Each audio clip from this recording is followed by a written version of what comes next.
दो दासी ये तुमको पाले, मैं सासुरे ना जाऊं ब्रजधाम में बुला ले। मैं सासुरे ना जाऊं ब्रजधाम में बुला ले। मेरे मन को प्रेरणा दो।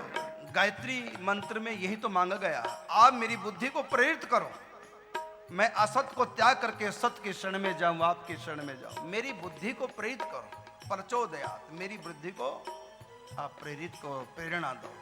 यही गायत्री मंत्र का अर्थ है।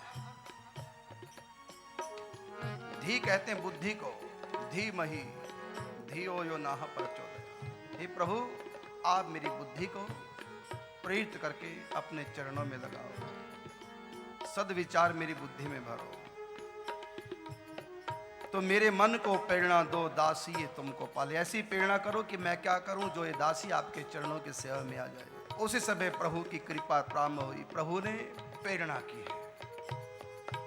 ध्यान रखना, ये प्रेरणा उसी के मन में आती है जिसके मन में चाहता है भगवान की। सबके मन में प्रेरणा नहीं आती। कथा आप लोग जानते हैं, पूरी लंका जल गई, विभीषण की कुटिया नहीं जली। रावण के पास समाचार पहुंचा कि पूरी लंका धू धू करके जल रही है और विभीषण का जो महल है, कुटिया है, उस तरफ कोई अग्नि नहीं लगी। रावण को समझते देर नहीं लगी, लगता ये बंदर का बच्चा और ये विभीषण पहले से मिल चुके हैं। तभी तो विभीषण ने कहा था, मैं तो उस बंदर के बच्चे को मारने की आज्ञा दे रहा था, बीच में विभीषण टप पड़ा, इसने बचाया है, मिली भक्त है, घर का भेदी लंका ढाए। अब मैं विभीषण को नहीं छोड़ूंगा। रात्रि को हाथ में चंद्रहास नाम की तलवार लेकर अट्टहास करता हुआ पहुंचा विभीषण के पास। विभीषण ऊपर अटारी में बैठ करके माला लेकर जप कर रहे थे, श्री राम श्री राम श्री राम। देखा रात्रि को सामने रावण, अरे काल रात्रि आ गई, क्या होगा। बड़े क्रोध में हाथ में नंगी तलवार लिए। मुझसे हनुमान जी पहले मिल चुके हैं सुबह सुबह, लगता है गुप्तचर विभाग के किसी सदस्य ने रावण को बता दिया, अब विभीषण तेरी खैर नहीं है, आज तेरे जीवन की पूर्णमासी हो गई है। घबरा गया, चलो स्थिति को संभालते हैं कैसे भी करके।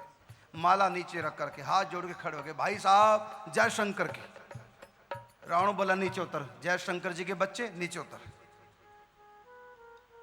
विभीषण नीचे उतर के हाथ जोड़ के भाई क्या खड़े हुए। कही रात्रि को कैसे कृपा की, का तू पहले ये बता कि ये दीवारों पे क्या लिखा हुआ है। रामायुध अंकित गृह शोभा वर्णि न जाए, नव तुलसी का वृंद तहां देख हर्ष कपीराए। राम नाम अंकित गृह है, द्वार के दोनों तरफ प्रभु का नाम अंकित था। सारंग धनुष का चिन्ह था, एक तरफ बाण के चिन्ह थे। रामायुध अंकित थे द्वार पर, राम नाम अंकित था द्वार पर। रावण ने कहा पहले ये बताओ कि क्या लिखा हुआ है दीवार पर। भाई साहब आप पढ़ लीजिए। अरे मैंने पढ़ लिया, ये किसका नाम है। विभीषण सोचता है अगर सच बता दिया कि प्रभु का नाम है श्री राम, मेरे इष्ट देव का नाम है, तो अभी तलवार से मेरे गर्दन काट डालेगा। झूठ मैं कह नहीं सकता, अब क्या किया जाए। मन ही मन प्रभु से कहा, प्रभु मेरी बुद्धि को प्रेरित करो, मैं क्या उत्तर दूं। आपके भी दर्शन हुए नहीं, जीवन का अंत आ गया, बिना दर्शन करिए देहपात हो रहा है, आप कृपा करो मेरी बुद्धि को प्रेरित करो, मैं क्या इसको उत्तर दूं, कैसे बचूं। उसी समय भगवान ने सरस्वती का आह्वान किया, जाओ मेरे भक्त विभीषण की जीभ पर बैठ जाओ। जीभ पर विभीषण की भगवती सरस्वती राम जी की प्रेरणा से बैठ गई। रावण कहता है, मूर्ख चुप कैसे हो, उत्तर क्यों नहीं देते, ये द्वार पर किसका नाम लिखा हुआ है। अब भगवती सरस्वती बोल रही है विभीषण की जीभ पर बैठकर। हाथ जोड़ के विभीषण बोले, भाई साहब ये तो आपका ही नाम है। सुनकर के रावण को और क्रोध आ गया, पारा क्रोध का और ऊंचे उठ गया। मूर्ख, मैं चारों वेदों का ज्ञाता और मुझको मूर्ख बना रहे हो? ये कौन सी तुम्हारी व्याकरण के हिसाब से मेरा नाम है? ये 2 अक्षर का नाम है, मेरा 3 अक्षर का नाम रावण है। ये मेरा नाम कौन सी व्याकरण से तुम कह रहे हो? कि भाई साहब देखो, मैं बताता हूं किस व्याकरण से ये आपका नाम है। देखो, आपका नाम है रावण, भावी श्री का नाम है मंदोदरी। आपके नाम का पहला अक्षर, भावी श्री के नाम का पहला अक्षर, दोनों को जोड़ करके युगल नाम बनाया है। आपके नाम जपता हूं, ये आपका ही नाम है। शॉर्टकट फॉर्म से आपका नाम लिखा है। रावण ने कहा, अरे खूब रही, बहुत बढ़िया, दिन रात नाम जप करो, सबसे कराओ, ये तो हमारा ही नाम है। तो जो सच्चे भक्त होते हैं उनकी बुद्धि को भगवान प्रेरित करते हैं, और ऐसी काल, ऐसी हमारे किए गए पाप हमारी बुद्धि को प्रेरित करते रहते हैं। शराबी को प्रेरित करते हैं, चल ठेके। जुआरी को प्रेरित करते हैं, चल जुआ खेल। पापी को पाप प्रेरित करते रहते हैं, उसकी बुद्धि बरबस लगी रहती है पापों में। और सच्चे भक्तों को भगवान प्रेरित करते हैं। इसने यही मांगा, प्रभु ऐसी प्रेरणा करो। मैं इस समय क्या करूं? बस प्रभु से प्रार्थना की। उसी समय इसकी आत्मा से आवाज आई, कर्मेती समय को बहुत कम है, बरबस कल तुम विश्व में संसार में झोंक दी जाओगी, इसलिए तो अभी उठ, सब सो रहे हैं, निकल जा घर से। भीतर से आवाज आई। उसी समय चुपचाप उठी है बिस्तर से, घर परिवार वालों को, रिश्तेदार को, सबको सोते छोड़कर चुपचाप निकली, पीछे मुड़ के नहीं देखा। जब तक दम था भागती रही, फिर आराम से चलती रही। रात्रि हो गई, निकल गई, सूर्योदय हो गया। घर वालों ने सोचा कि कर्मेती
वो कई दिन से रो रही थी कि मैं ससुराल नहीं जाऊंगी, मैं तो भजन करूंगी, मैं तो योगन बनूंगी, मैं तो वृंदावन जाऊंगी।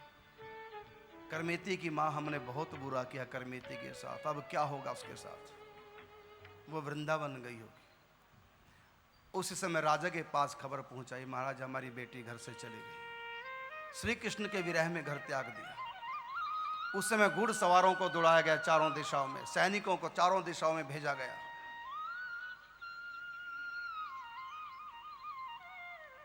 अब दौड़े घोड़े चारों तरफ, घुड़ सवार। इधर दिन निकल आया है, सूर्य निकल गया। ये जा रही वृंदावन की तरफ, बार बार पीछे मुड़ के देखती, कोई आ तो नहीं गया, कोई देख तो नहीं रहा। दूर से देखा घुड़सवार आ रहे हैं, कुछ सैनिकों की टुकड़ी आ रही है। लगता है कि पिताजी ने राजा को बता दिया, मुझको लेने के लिए सैनिक आ रहे हैं। अब कहाँ छुपूं? चारों तरफ रेत ही रेत के टीले, कोई झाड़ियां नहीं, वृक्ष नहीं, कहाँ छुपूं? तो पास में बदबू आ रही थी। देखा उधर बदबू की तरफ, तो एक मरा हुआ ऊंट पड़ा था जो सड़ चुका था। जिसकी आंतें भीतर से सियार जंगली जानवर नोच चुके थे। एक कंकाल रह गया था, हल्की सी ऊपर की खुश्क खाल उसके ऊपर थी। कंकाल के भीतर जाके छुप गई, जिसमें कीड़े बिलबिला रहे थे। कुछ मांस सड़ गया था, कुछ सियारों ने खा लिया था। बदबू कोई कम नहीं होगी, लेकिन उसने सोचा कुछ भी हो मुझको संसार में नहीं फंसना है, मुझको संसार नहीं चाहिए। ये बदबू अच्छी है, ये तो थोड़ी देर के लिए बदबू है, सह लूंगी, लेकिन संसार की जो बू है वो न जाने कितने युगों तक, कितने जन्मों तक मुझको तंग करेगी। मुझको संसार नहीं चाहिए, कोई भी दुख क्यों ना उठाना पड़े। ऊंट की खाल को अपने ऊपर ओढ़ लिया, अंदर कंकाल में, हड्डियों में जाके कंकाल में छिप गई। इतने में पास में आ गए घुड़सवार, देखा कि बदबू आ रही है, दूर से घोड़े लेके निकाल के आ गए।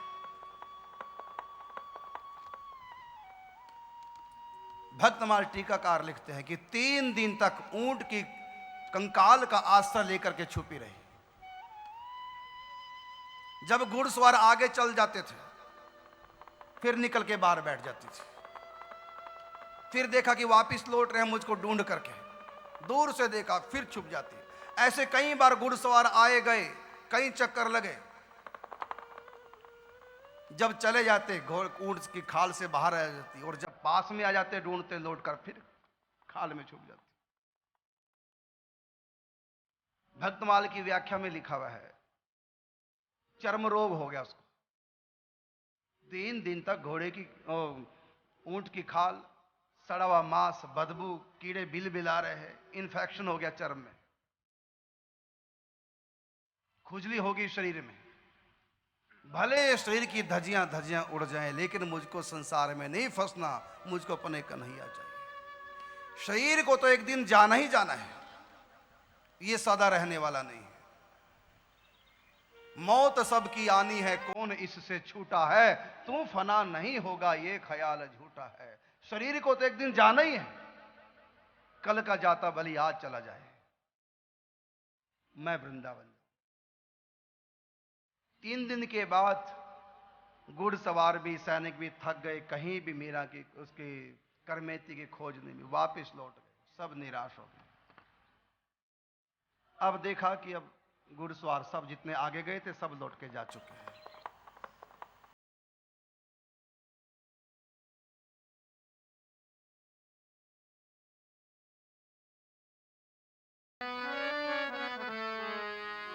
जोगनिया बन अपने श्याम की जपू माला, सदा मैं तो श्याम नाम की। जोगनिया बन अपने श्याम की जपू माला, सदा मैं तो श्याम नाम की। श्याम नाम की जपू मैं श्याम नाम की, वो श्याम नाम की जपू मैं श्याम नाम की। जोगनिया बन अपने श्याम की जपू माला, सदा मैं तो श्याम नाम की। जोगनिया बन अपने श्याम की जपू माला, सदा मैं तो श्याम नाम की।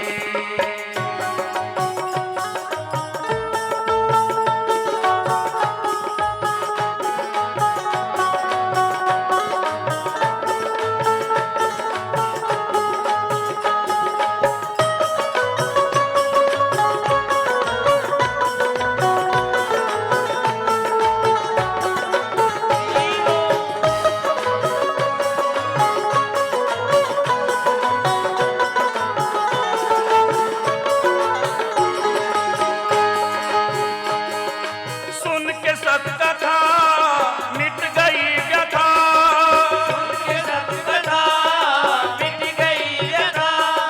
सुन के सत्कथा मिट गई व्यथा। सुन के सत्कथा मिट गई व्यथा। प्रेम गली में तो चली जग से मन हटा, प्रेम गली में तो चली जग से मन हटा। आज कई सप्ताह हो गई करबेती को घर छोड़े। अकेली जब भूख लगती कहीं भी भीख मांग के खा लेती, कहीं भी वृक्ष के नीचे सो जाती। बस प्रभु के नाम का जप, उनका चिंतन, बड़ी प्रसन्नता। मैं अपनी सच्ची ससुराल जो जा रही हूं, बालों की जटा बन गई, शरीर पे मैल चढ़ गई, मैले कुचैले कपड़े, पांव में बिवाई फट गई, बस बढ़ती जा रही अपने प्रीतम के देश। जोगनिया बनी अपने श्याम की जपू माला सदा मैं तो श्याम नाम की। जोगनिया बन अपने श्याम की जपू माला सदा मैं तो श्याम नाम की। श्याम नाम की जप मैं श्याम नाम की। श्याम नाम की जब मैं श्याम नाम की। ओ श्याम नाम की जप मैं श्याम नाम की। श्याम नाम की जब मैं श्याम नाम की। जोगनिया बन अपने श्याम की जपू माला सदा मैं तो श्याम नाम की। जोगनिया बन अपने श्याम की जब माला सदा मैं तो श्याम नाम की। अध्यात्म की शुरुआत है श्रवण से, कानों से। पिता के मुख से जो कथा सुनी, वही कथा का प्रभाव आज चली है अपने प्रीतम के देश। सुन के सब कथा मिट गई व्यथा। उनके सत्कथा मिट गई व्यथा। प्रेम गली मैं तो चली जग से मन हटा। प्रेम गली में तो चली जग से मन हटा। बावरी भई न रही किसी काम की। बावरी भई न रही किसी काम की। जोगनिया बन अपने श्याम की जपू माला सदा मैं तो श्याम नाम की। जोगनिया बने अपने श्याम की जब माला सदा मैं तो श्याम नाम की।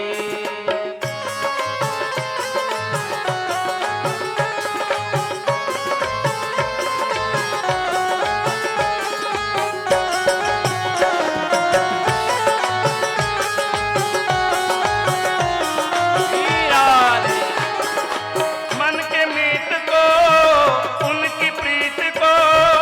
मन के मीत को उनकी प्रीत को। मन के मीत को उनकी प्रीत को।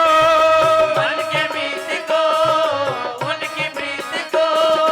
भूलू नहीं जाऊं कहीं भूलूं जगरीत को। भूल नहीं जाऊं कहीं भूलूं जगरीत को। दुनिया की बात लगे खाम खाम की। दुनिया की बात लगे खाम खाम की। जोगनिया बने अपने श्याम की जपू माला सदा मैं तो श्याम नाम की। जोगनिया बन अपने श्याम की जपू माला सदा मैं तो श्याम नाम की। श्याम नाम की जप मैं श्याम नाम की। ओ श्याम नाम की जब मैं श्याम नाम की। जोगनिया बने अपने श्याम की जपू माला सदा मैं तो श्याम नाम की।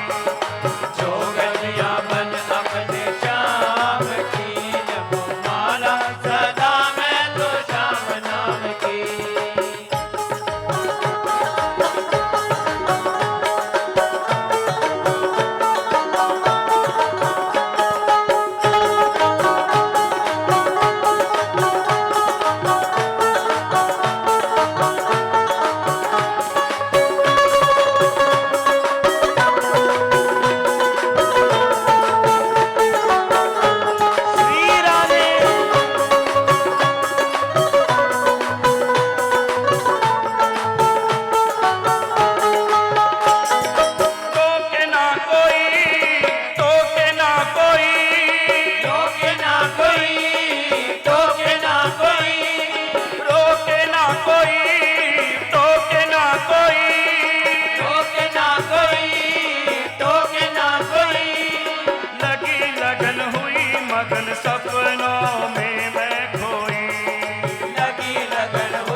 कहने का मजा जिसकी जुबां पर आ गया, राम कहने का मजा जिसकी जुबां पर आ गया, राम कहने का मजा जिसकी जुबां पर आ गया, राम कहने का मजा जिसकी जुबां पर आ गया, ओ मुक्त जीवन हो गया, चारों पदार्थ पा गया, वो मुक्त जीवन हो गया, चारों पदार्थ पा गया, ओ मुक्त जीवन हो गया, चारों पदार्थ पा गया, वो मुक्त जीवन हो गया, चारों पदार्थ पा गया, राम कहने का मजा जिसकी जुबां पर आ गया, राम कहने का मजा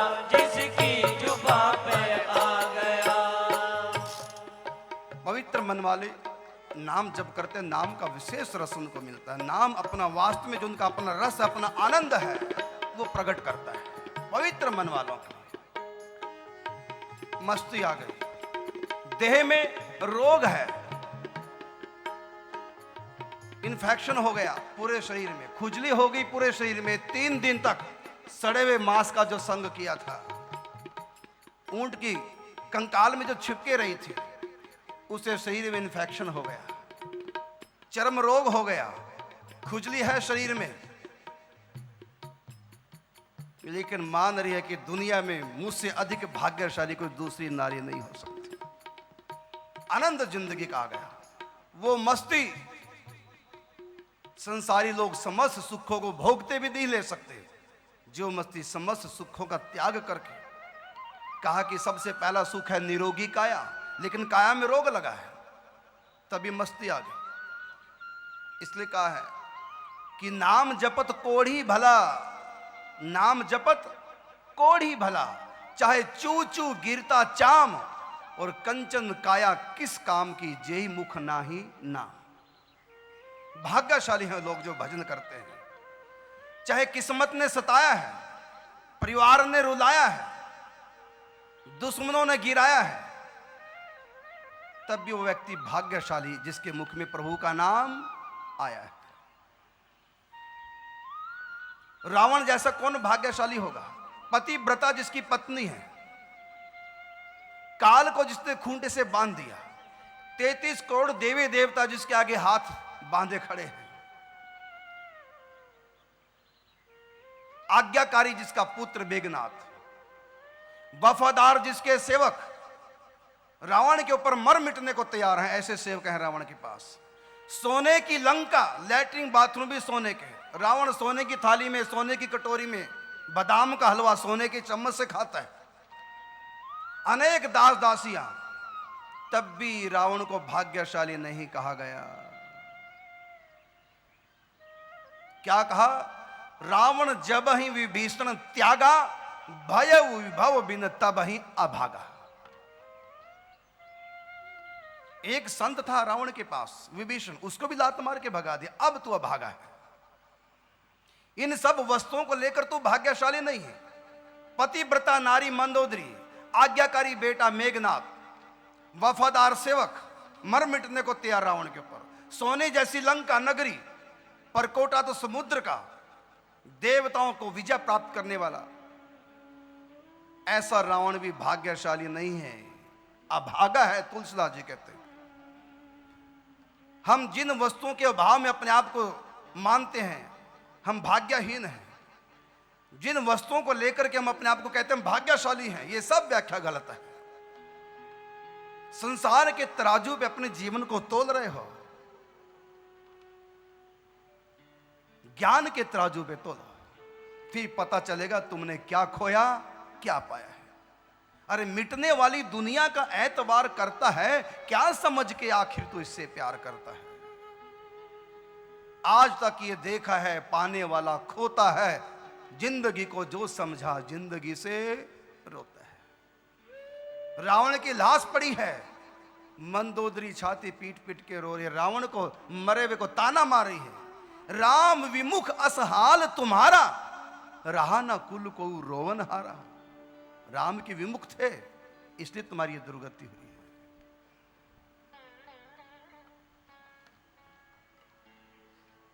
तो आज इसके शरीर में भले चर्म रोग हो गया, नाम जपत कोड़ी भला, भाग्यशाली है वो, बहुत बढ़िया उसका जीवन है अगर भजन करता है। एक व्यक्ति कोड़ी है, टपक रहा है चमड़ा उसके शरीर से,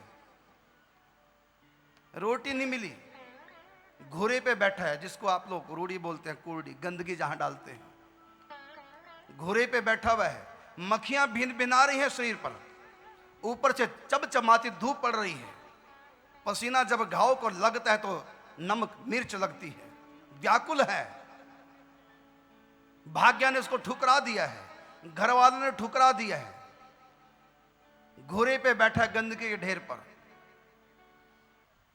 मवाद टपक रही है शरीर से, मक्खियां भिन भिना रही है, गर्मी से परेशान, इसके बाद भी अगर उसके मुख में राम नाम है तो मैं उसके सौभाग्य को प्रणाम करता हूं। और एक राजा महाराजा बने हैं, दुनिया का हर सुख उसके पास है, अगर उसके मुख में नाम नहीं, उसके दुर्भाग्य पे मैं रोता हूं।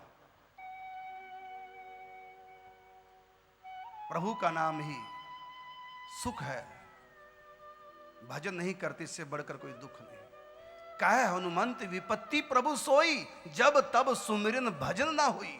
अभी तक तुमको यही नहीं पता कि विपत्ति कहते किसको है। उस दिन की याद करो। देखो तुम्हारी जिंदगी में कोई एक्सीडेंट लिखा हो, कोई पंडित सिद्ध महापुरुष या ज्योतिष विज्ञानी कोई बता दे इस आयु में तुम्हारा एक्सीडेंट होगा और बहुत बुरा होगा,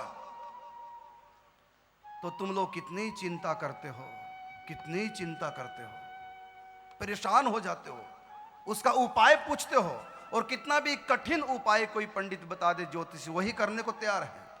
लेकिन एक भविष्यवाणी मैं आपके साथ कर रहा हूं, आपके लिए कर रहा हूं, उससे भी भयानक भविष्यवाणी। क्या? एक दिन तुम सब, आगे कुछ नहीं कहूंगा, समझ लो,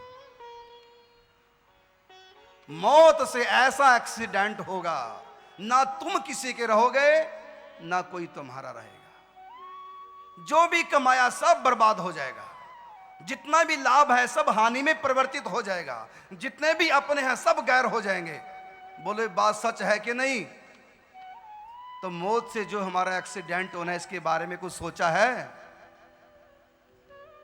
इसका उपाय है, जिस मरने से जग डरे मोरे मन आनंद, मरने ही से पाइए पूर्ण परमानंद। वो भयानक घड़ी सुखदाई हो जाएगी। कब मरी हो, कब देखी हो प्रियतम नित्य विहार। वो एक्सीडेंट, वो कांड सुंदर कांड हो जाएगा। कांड का मतलब एक्सीडेंट, दुर्घटना। रामायण में राम कथा सब जगह दुर्घटना ही हुई है, कांड ही कांड से रामायण भरी पड़ी। लेकिन एक ऐसा भी कांड है रामायण में जो बहुत सुंदर कांड है। क्यों? क्योंकि इस कांड में किसकी कथा है? जिसके मुख में नाम है। प्रभु मुद्रिका मेली मुख माही, और जलधि लांग गए अचरज नाही। और मुद्रिका पे क्या लिखा हुआ था? राम नाम अंकित अति सुंदर। तो जिसके मुख में नाम है वो है हनुमान जी, और जिसके हृदय में राम है, चीर के छाती बोले अपनी पवन पुत्र हनुमान, और मेरे मन में बसे है राम, मेरे तन में बसे है राम। तो प्रगत में जिसके हृदय में राम है, जिसके मुख में नाम है, और जिसके हाथ में प्रभु के लिए काम है, सेवा है, उसके साथ जो कांड हुआ है वो कांड भी सुंदर कांड हो जाएगा। ये हनुमान जी कथा है।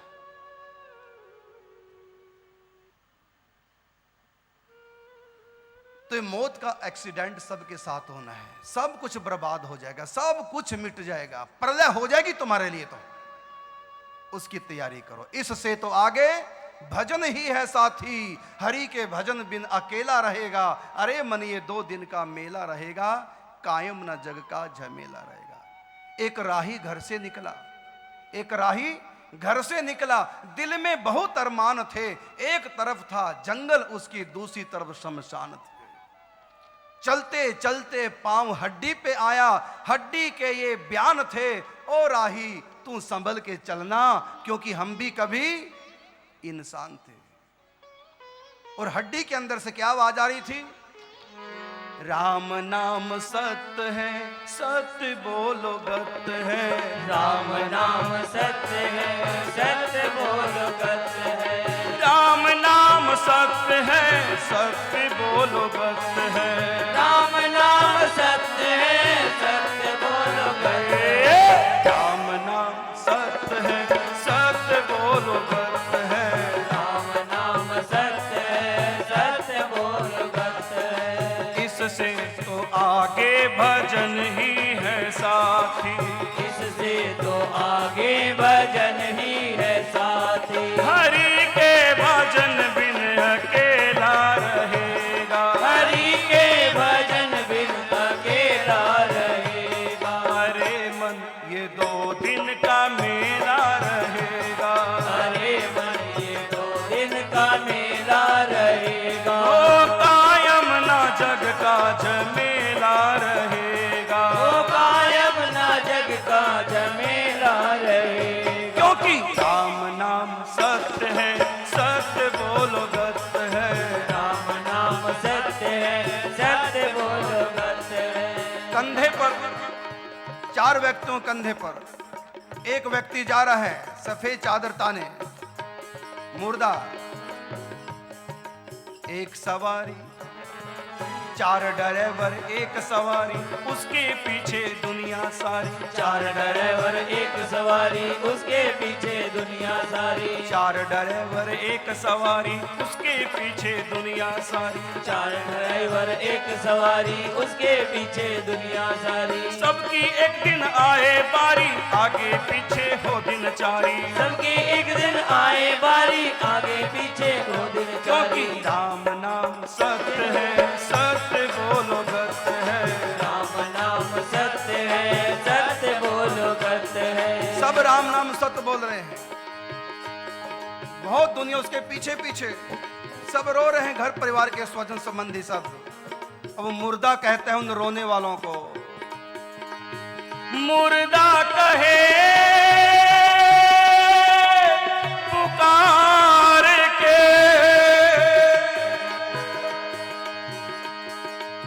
मुर्दा कहे पुकार के, मत रो मेरे मीर,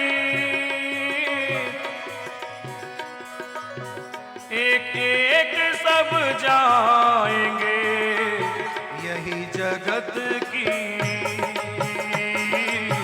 यही जगत की रीत, यही जगत की रीत। रोने वाले सुन जरा, ओ सुन जरा। मुर्दा कहता है, अरे रोने वालों, रोने वालों सुन जरा, मुर्दा कहे पुकार, आज हमारी बार है, कल तुम्हारी बार। कल तुम्हारी बात, कल तुम्हारी बात। ओ मुझको कंधों पर दिए, लिए जात शमशान, एक दिन तुम भी जाओगे, क्यों भूला नादान। क्यों भूला नादान, क्यों भूला नादान।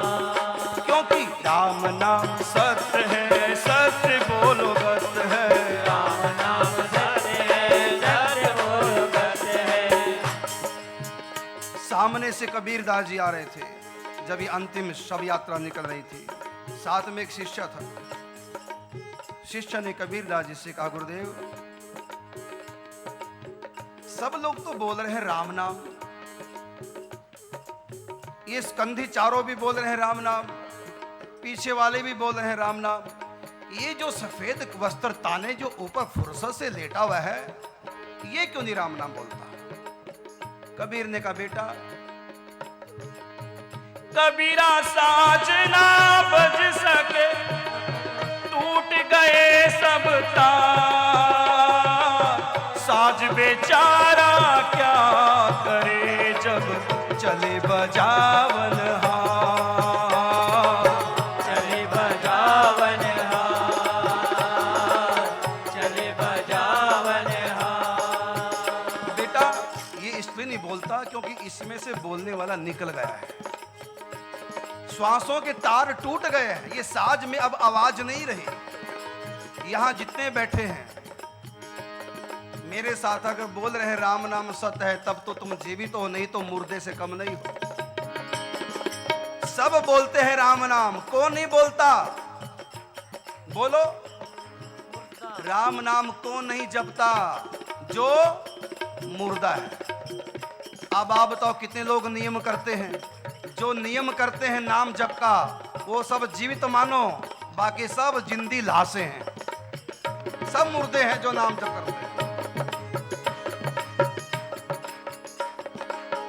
उस मुर्दे से भी ज्यादा हतभाग्य हैं वो लोग जिनके श्वास चल रहे हैं, साज बिल्कुल ठीक है, तारें बिल्कुल ठीक हैं, श्वासों की तार है, तब भी राम नाम नहीं, तब भी आवाज नहीं।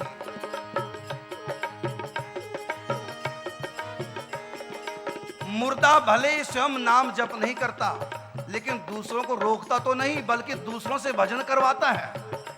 मुर्दा सबसे जपवाता है राम नाम सत्य है, ये कौन कहलवाता है? मुर्दा।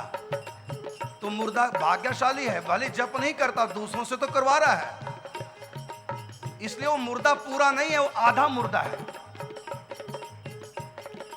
आधा मुर्दा है वो, क्योंकि वो दूसरों से नाम जप करवा रहा है, इसलिए पूरा मुर्दा नहीं, आधा है, आधा जीवित है।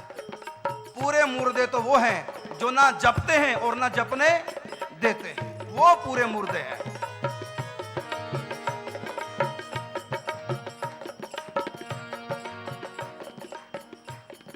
कबीरदास जी शिष्य के साथ थोड़ा आगे बढ़े तो वहां एक रास्ते में व्यक्ति खाट को बिछाकर गली में सोया हुआ था। शिष्य ने गुरुजी से कहा, गुरुदेव इसके श्वासों के तार तो बिल्कुल ठीक ठाक हैं, चल रहे हैं तार इसके श्वासों के, ये क्यों नहीं जपता?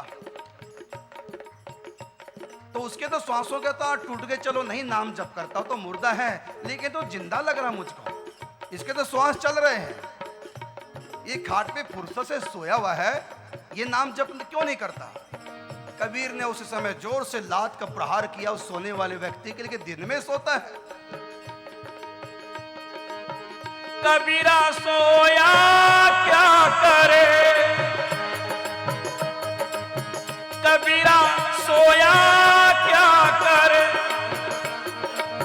जाग न जपे मुरार, एक दीना तो सोवना, लंबे पांव पसार, लंबे पाँव पसार, लंबे पाँव पसार। कबीरा सोया क्या करे, जाग ना जपे मुरार, एक दिना तो सोवना लंबे पांव पसार। वो जग गया लात खाते ही, ये क्या किया? फुर्सत से सो रहा था, आपने क्यों जगा दिया? देख लेना तुमको एक दिन, कबीरदास जी बोले सोने वाले व्यक्ति से, अरे तुम फुर्सत से सोना चाहता है? सुन मेरी बात, देख लेना एक दिन तुझे ऐसी नींद आएगी, देख लेना एक दिन तुझको ऐसी नींद आएगी, तू सोया फिर ना जागेगा, तुझको दुनिया जगाएगी। तू सोया फिर ना जागेगा, तुझको दुनिया जगाएगी।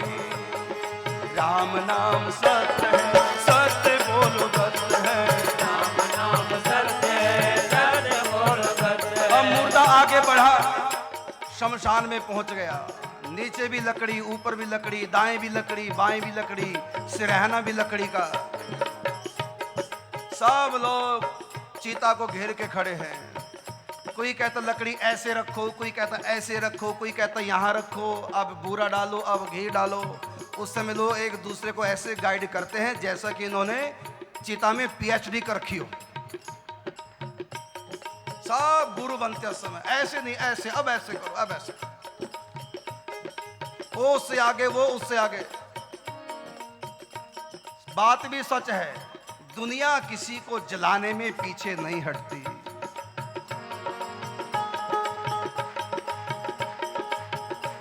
दुनिया का काम है जलाना।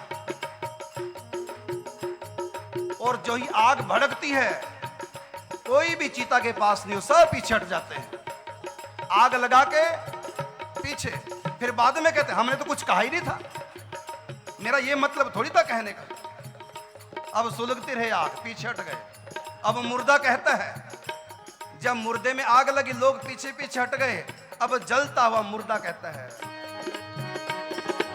मुझको जलता देख कर,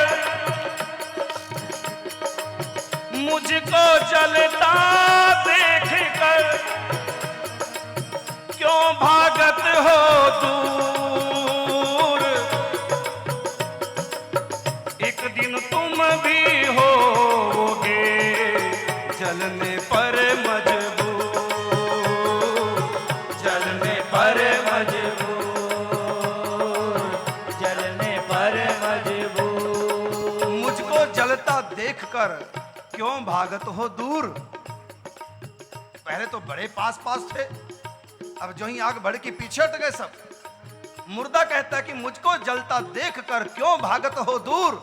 एक दिन तुम भी होगे मेरी तरह जलने पर मजबूर। उस समय मैं भी देखूंगा भूत बन के तुम कितना पीछे हटोगे जब मुर्दे बनोगे। संस्कार हो गया, सब चल दिए शमशान घाट को छोड़, कोई घर की तरफ, कोई दुकान की तरफ। भूल गए कि हमको भी जलना है। हम देखते हैं रोज रोज शमशान में लाशें जलती हैं, औरों के तन जलते देखे और खुद का जल जाना भूल गए। मुर्दा करीब करीब जल चुका था, लोग शमशान का त्याग कर चुके थे। मुर्दे की राख से आवाज आई उन जाने वाले लोगों के लिए जो व्यापार के लिए, दुकान के लिए, घर के लिए, संतान के लिए, मकान के लिए, जो चले हैं शमशान को छोड़कर, उनके लिए। वो जलता हुआ मुर्दा कहता है, मुझको जलता छोड़कर, मुझको जलता छोड़कर कहाँ जाते हो भाग।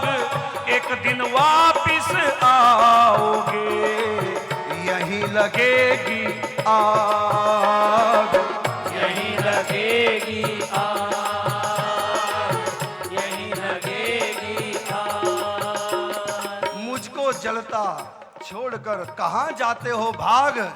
एक दिन वापिस आओगे और यहीं लगेगी आग। इससे तो आगे भजन ही है साथी, इससे तो आगे भजन ही है साथी। हरि के भजन बिन अकेला रहेगा, हरि के भजन बिन अकेला रहेगा। अरे मन ये 2 दिन का मेला रहेगा, अरे मन ये 2 दिन का मेला रहेगा। हो कायम ना जग का झमेला रहेगा। कायम न जग का झमेला रहेगा। क्योंकि राम नाम सत्य है, सत्य बोलो सत्य है, राम नाम सत्य है, सत्य बोलो सत्य है। सज धज के जिस दिन मौत की, सज धज के जिस दिन मौत की शहजादी आएगी, ना सोना काम आएगा ना चांदी आएगी, ना सोना काम आएगा ना चांदी आए। कोई फूल न बाग में सा खिला, खिल के ना जिसे मुरझाना पड़ा। कोई फूल न बाग में सा खिला, खिल के ना जिसे मुरझाना पड़ा।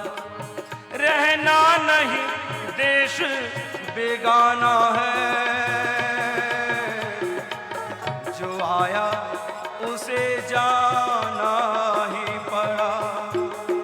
इससे तो आगे भजन ही है साथी, इससे तो आगे भजन ही है साथी, इससे तो आगे भजन ही है साथी। हरि के भजन बिन अकेला रहेगा, अरे मन ये 2 दिन का मेला रहेगा, कायम न जग का झमेला रहेगा। इस बात को अपनी बुद्धि में रखो बिठा के, फिर आपको लगेगा पता कि दुनिया का लाभ लाभ नहीं है, दुनिया का घाटा घाटा नहीं है। मीरा कहती है राम भजन बिन सब घाटो, बिना प्रभु के भजन के घाटा ही घाटा है। इस घाटे को पूरा करने के लिए तो जुबान दी है प्रभु ने, श्वास दिए हैं। बीती ताही बिसार दे, आगे की सुध ले। जो समय बचा है उसको झोंक दो प्रभु के नाम में। लगता है सब खुशियों को छोड़ के चली गई है करमेती, लेकिन करमेती से पूछो क्या मस्ती आ रही है। भले पांव में बिवाई फटी, लेकिन चाल में कहीं कोई कमी नहीं है, ढाल में कोई कमी नहीं। अकेली है, कोई पति पिता साथ में नहीं तो कहा हर नारी के 2 सहारे, पुत्र और पति, लेकिन दोनों का त्याग करके चली है प्रेम की राह। पांव में बिवाई है, कंटीले रास्ते हैं, लेकिन चाल में कहीं कोई कमी नहीं।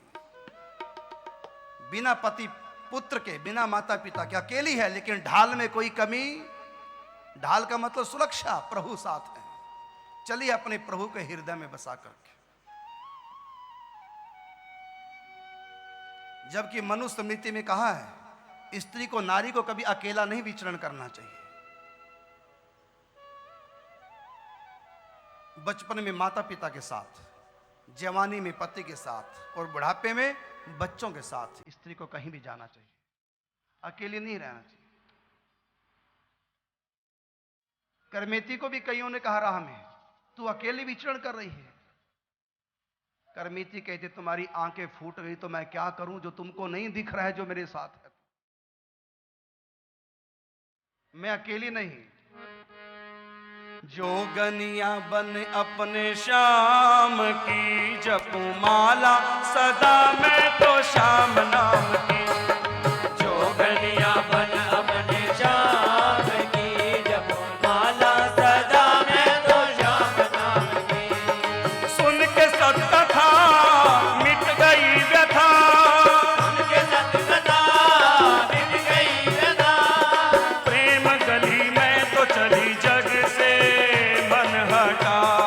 प्रेम गली में तो चली जग से मन हटा। बावरी भई न रही किसी काम की, बावरी भई न रही किसी काम की। जोगनिया बने अपने श्याम की, जपू माला सदा मैं तो श्याम नाम की। जोगनिया बन अपने श्याम की, जपू माला सदा मैं तो श्याम नाम की। श्याम नाम की जपू मैं श्याम नाम की, श्याम नाम की जपू मैं श्याम नाम की। जोगनिया बने अपने श्याम की, जपू माला सदा मैं तो श्याम नाम की। जोगनिया बन अपने श्याम की, जपू माला सदा मैं तो श्याम नाम की। जपू माला सदा मैं तो श्याम नाम ओ की, जपू माला सदा मैं तो श्याम श्याम नाम की। मस्ती पूरी है, लेकिन उसके बाद एक बात मन में खटक रही है कि मैं अपने प्रीतम के घर जा रही हूँ, ससुराल जा रही हूँ। ससुराल जब जाती है तो साफ सुथरी होके जाती है। विवाह से कितने दिन पूर्व में ही उबटन लगाया जाता है, कंचन जैसी काया संवार के बनाई दी जाती है, सुंदर वस्त्र हुआ करते हैं। वस्त्र अलंकारों से सुसज्जित ही दुल्हन अपने पिया के घर जाती है। मैं आज अपने प्रीतम के देश जा रही हूं, अपने प्रीतम से मिलने जा रही हूं। तो ये रोग लगा है शरीर को, ये भी मेरे किसी जन्म का पाप है। भोगने से ही पाप कटता है। अचानक राहगीर कुछ मिल गए रास्ते, यात्री राजस्थान से जो सौरव जा रहे थे गंगा जी स्नान करने के लिए।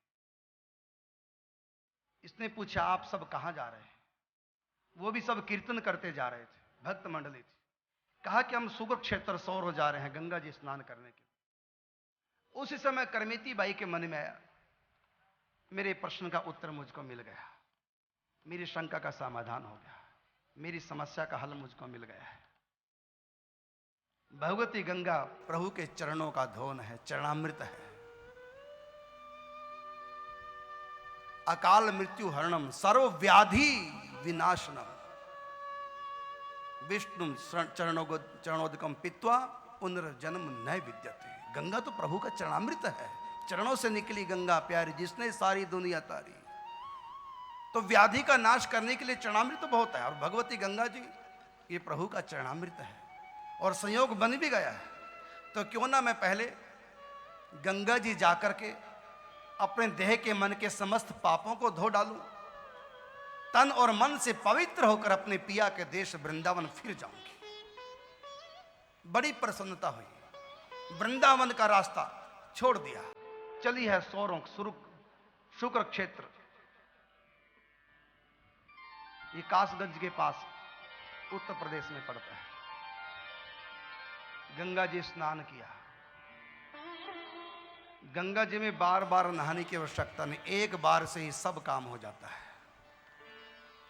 जितने भी पाप किए एक डुबकी में सब पाप विध्वंस। लेकिन गंगा जी शर्त लगाती है कि मुझ में डुबकी लगाने से पहले जितने भी पाप किए हैं जन्म जन्मों के सब धो डाले मैंने, बस अब पाप नहीं करना, तुमको मैंने पवित्र कर दिया। अब यमराज की हिम्मत नहीं, इसी समय तुम्हारी मृत्यु आ जाए। यमदूतों की हिम्मत नहीं, चाहे तुम पूर्व में कितने भी पापी हो जो तुमको छू भी ले, क्यों? मैंने तुमको पवित्र कर दिया। लेकिन सावधान, मुझ में स्नान करने के बाद भी अगर पाप करोगे, ब्याज सहित तुम्हारे पापों को लौटा दूंगी मैं, तुमको भोगने पड़ेंगे सब पाप।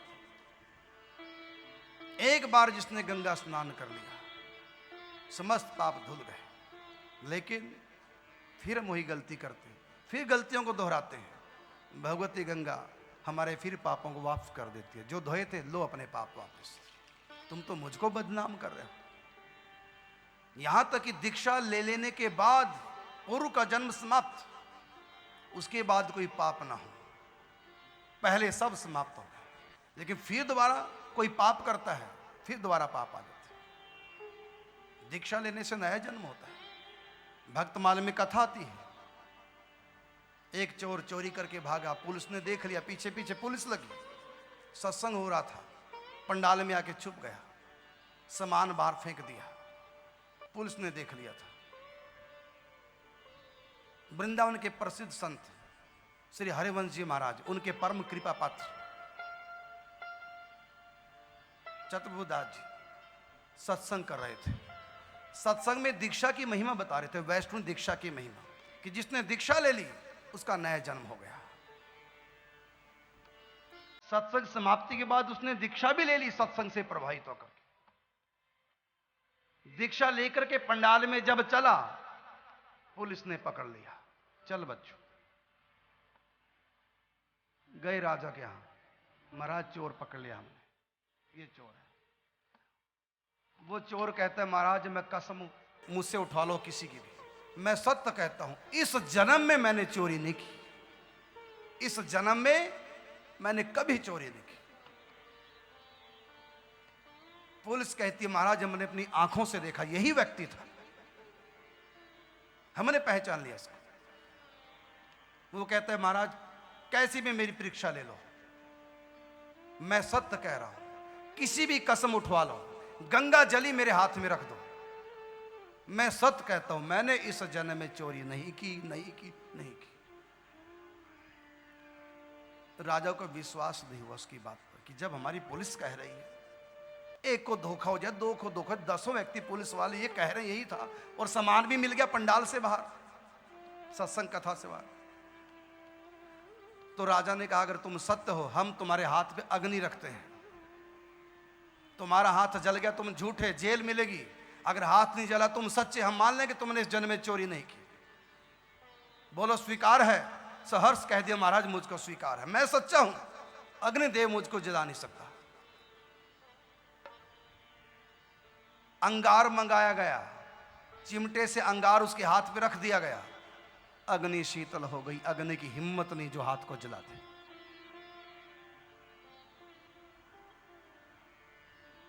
चरणों में गिर गए राजा, महाराज मुझको क्षमा करना, गलती हो गई, हमारे सिपाही सच्चे चोर को पहचान नहीं सके, इनसे गलती हो गई।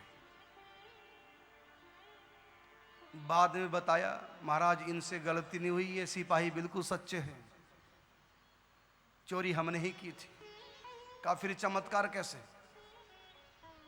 कहा ये चमत्कार है वैष्णवी दीक्षा लेने का, गुरु के वचनों पर विश्वास करने का, शास्त्र के वाक्यों को श्रद्धा से हृदय में धारण करने का चमत्कार है। मुझको विश्वास था गुरुदेव की बात पर, नया जन्म हो जाता है दीक्षा लेने के बाद, इसलिए अग्नि मेरे विश्वास के आगे हार गई, इसको शीतल होना पड़ा। चोरी तो मैंने ही की थी, दीक्षा के बाद व्यक्ति का दूसरा जन्म हो जाता है, चोरी करने के बाद मैंने दीक्षा ली, उसके बाद कोई अपराध नहीं किया, इसलिए अग्नि देवता शीतल हो गया। ये विश्वास की बात। एक चोर चोरी करता करता बुढ़ा हो गया, उसका बच्चा जवान, बच्चे से कहा बेटा चल हमारे साथ तुमको चोरी करना सिखाता हूं, लेकिन शर्त है कभी इन बाबाओं का संतों का संग ना कर लेना, विशेष करके वृंदावन के संतों को तो संग कर ही नहीं लेना। इन वृंदावन के संतों में पता नहीं क्या जादू है, अगर तो चोरी में कामयाब होना चाहे तो संतों का संग भूल के नहीं करना, कथा तो सुनना ही नहीं। अगर कहीं जा रहे हो, आजकल माइक पे स्पीकर दूर दूर तक आवाज छोड़ते हैं सत्संग की, अगर सत्संग की आवाज आ रही हो तो कानों में उंगली डाल लेना, लेकिन सत्संग भूल कर भी ना सुन लेना, नहीं तो चोरी छूट जाएगी। यही परहेज है। लगे चोरी सिखाने, सीख भी गए। एक दिन अकेले बिना पिता के चोरी करने जा रहे थे, सत्संग हो रहा था, स्पीकर लगे थे, दूर से आवाज आई सत्संग की, संत समझा रहे थे कि देवी देवताओं की छाया नहीं होती, क्योंकि उनके शरीर सूक्ष्म होते हैं, भौतिक नहीं होते, पृथ्वी प्रधान शरीर नहीं होते, तेजोमय शरीर देवताओं के होते हैं, तो देवताओं की कभी छाया नहीं होती। ये सुना रहे थे, उसके कानों में आवाज पड़ गई चोर के, अरे तो देवी देवताओं का नाम ले रहा है, लगता है सत्संग चल रहा है, कानों में उंगली डाल दी। बस एक ही बात कान में पड़ी, क्या? कि देवी देवताओं की छाया नहीं होती, बस यही बात कान में पड़ी, उंगली डाली, नहीं सुनना, पिताजी की आज्ञा है, चोरी की।